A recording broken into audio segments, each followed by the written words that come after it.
11 থেকে 20তম গ্রেডের আগের যে ব্যবধান ছিল সেটা ছিল শুধুমাত্র 4,250 টাকা, এবং প্রথম এবং দশম গ্রেডের মধ্যে ব্যবধান ছিল 65,000 টাকা। সেই 65,000-এর ব্যবধান এখন দ্বিগুণ হয়েছে 1,28,000 টাকা। আর 11 থেকে 20তম গ্রেডের ব্যবধান হয়েছে 4,250 টাকা থেকে বেড়ে মাত্র 5,000 টাকা। কিছু কিছু গ্রেডের ক্ষেত্রে আবারও সেই 300-500 টাকার মধ্যেই এই ব্যবধানটা সীমাবদ্ধ রয়েছে।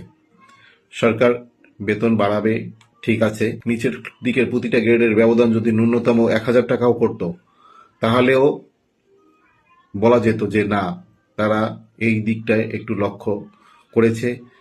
কিন্তু সেই ফরাসউদ্দিন কমিশনের মতোই ডক্টর জাকির সাহেব একই পথেই হাঁটলেন এবং বৈষম্যের দিকে নজর দিলেন না। তারা বলবেন যে আমরা বেতন বাড়িয়েছি নিচের দিকে বেশি বাড়িয়েও নিচের দিকের সাকুল্য বেতন উপরের দিকের একজনের বাড়ি ভাড়ার থেকেও কম হবে। এই বিষয়গুলো আসলে বৈষম্যকে আরো টাকার অঙ্কে বাড়িয়ে দিল।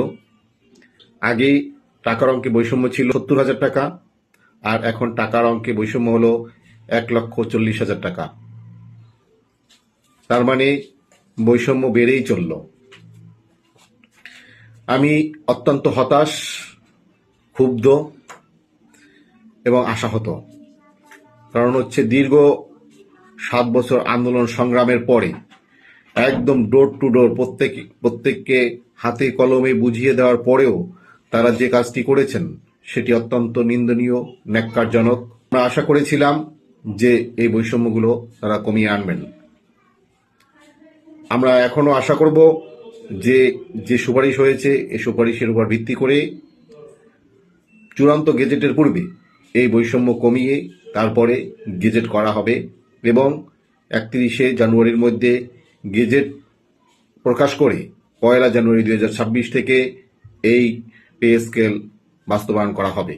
আমরা দেখব 31শে জানুয়ারি পর্যন্ত যদি এর মধ্যে গেজেট প্রকাশিত না হয় তাহলে নিশ্চিত আমাদেরকে আবার মাঠে নামতে হবে এবং আমরা মাঠে নামব। আপনারা আমাদের সাথে থাকবেন এই আশাবাদ ব্যক্ত করছি। সব ভালো থাকুন, সুস্থ থাকুন।